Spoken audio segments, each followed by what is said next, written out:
अस्सलाम वालेकुम रहमतुल्लाह। आज हम जिस प्लांट के बारे में बात करेंगे उसको जैस्मिन प्लांट या मोगरा प्लांट भी कहते हैं। और वक्त ज़ाया किए बगैर हम इसकी टिप्स एंड केयर के बारे में बात स्टार्ट करते हैं।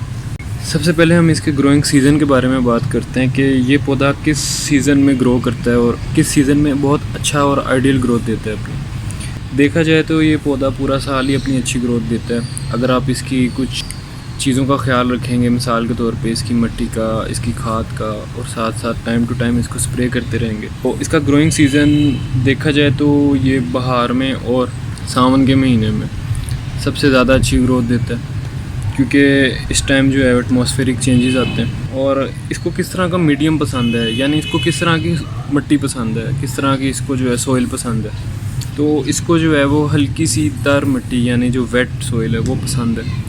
अगर आप पौधे को ज़मीन के अंदर लगाएंगे तो उसकी जो टर्म्स एंड कंडीशंस हैं वो और होंगी। अगर आप उसको गमले में लगाएंगे तो उसकी टर्म्स एंड कंडीशंस और होंगी, उसकी ग्रोथ पे फ़र्क पड़ेगा।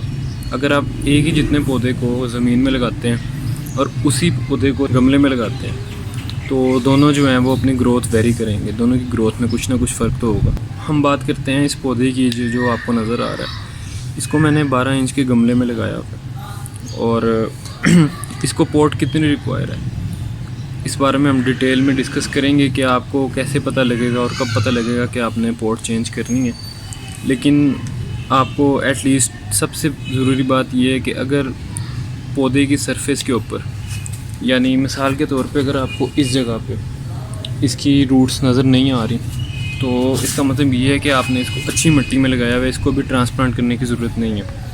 और अगर इसकी सरफेस पे यानी मिट्टी के ऊपर आपको जड़ें नज़र आ रही हैं तो इसका मतलब है कि आपको अब इसको ट्रांसप्लांट करना पड़ेगा किसी बड़े गमले के अंदर। अब बात करते हैं इसकी फ्लावरिंग की। और माशाल्लाह ये टाइम टू टाइम फ्लावरिंग करता रहता है और इसकी जो फ्लावर हैं उससे जो है वो फ्रेगरेंस भी बनाई जाती है, जिसको हम मोतिया कहते हैं या मोतिया का अतर भी कहते हैं। और इनके फूलों की बहुत अच्छी खुशबू होती है। और जितने फूल वाले और फलों वाले पौधे हैं, यह बात हमेशा अपने ज़हन में रखिएगा कि उनको हमेशा सनलाइट की ज़रूरत होती है। अब लोग ये पूछते हैं कि हम अपने पौधों सनलाइट के अंदर लगाएं, धूप के अंदर लगाएं, छाँव में लगाएं, हम अपने घर के अंदर रखें, हम ऐसी जगह पे रखते हैं जहाँ धूप नहीं आती। तो मैं अपने व्यूवर्स को ये चीज़ बताना चाहूँगा कि आप पौधों को उनकी नेचर के लिहाज से ये चीज़ डिसाइड करेंगे कि आपने उनको रखना कहाँ पर। अगर वो फल देने वाला या फूल देने वाला पौधा है तो आप उसको हमेशा धूप के अंदर रखेंगे, क्योंकि फल और फूल दोनों को ही धूप तैयार करती है। अपनी क्लोरोफिल बनाने के लिए बहुत ज़्यादा पौधे ऐसे हैं जिनको धूप की ज़रूरत होती है। धूप के अंदर पौधे अपनी आइडियल ग्रोथ देते हैं। कुछ लोग ये पूछ रहे थे कि क्या सनलाइट के बगैर हम ग्रो कर सकते हैं। जी आप बिल्कुल ग्रो कर सकते हैं, लेकिन अगर आप सनलाइट के बगैर ग्रो करेंगे तो पौधा जो है वो अपनी आइडियल ग्रोथ नहीं देगा। उसके पत्ते जो हैं वो साइज़ में बड़े होंगे, उनके पत्तों का कलर डार्क ग्रीन होगा एंड सो ऑन। उसके बाद इसके पानी देने की बात करते हैं कि अब पानी किस तरह दिया जाए।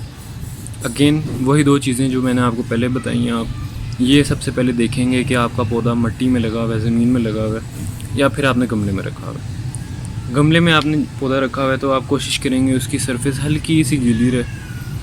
और गर्मियों के मौसम में जिस तरह जून जुलाई की गर्मी हमारे यहाँ पाकिस्तान में होती है, आप इसको एक दफ़ा सुबह और एक दफ़ा शाम में पानी ज़रूर दें। उसके बाद इसको एरिया कितना चाहिए, एरिया डिपेंड करता है। अगेन एक आपको सिंपल सा फार्मूला बताया मैंने कि आप इसकी सरफेस देखें। अगर आपको इसकी सरफेस के ऊपर इसकी रूट्स नज़र आ रही हैं तो इट मीन्स कि आपको इसको ट्रांसप्लांट करने की ज़रूरत है। आप इसको ट्रांसप्लांट करें बड़ी पॉट के अंदर। और अगर नहीं नज़र आ रही इसका मतलब है it is going well and fine. और at last but not the least, way to find this plant. आपके पास अगर ये प्लांट जैस्मिन का प्लांट नहीं है तो आप कहाँ से लाएंगे। और इसका सबसे बेस्ट सोल्यूशन ये है कि आप अपनी करीबी नर्सरी से जाके इसको परचेज़ कर लें। और 14 इंच के या 12 इंच के पोट में आपको ये हार्डली 200 से 300 रुपये का मिल जाएगा। इसके प्रोपगेशन के भी बहुत से मेथड्स हैं, 2-3 मेथड्स हैं, जिनमें से एक एयर लेयरिंग है, कटिंग है। ये तरीके हैं वो हम लेटर ऑन डिस्कस ज़रूर करेंगे। बाकी आपका इस हवाले से कोई भी क्वेश्चन हो आप ज़रूर feel free to comment and feel free to ask me. You can also approach me on my email address बाकी आप सब अपना ख्याल रखिएगा। अल्लाह हाफिज़।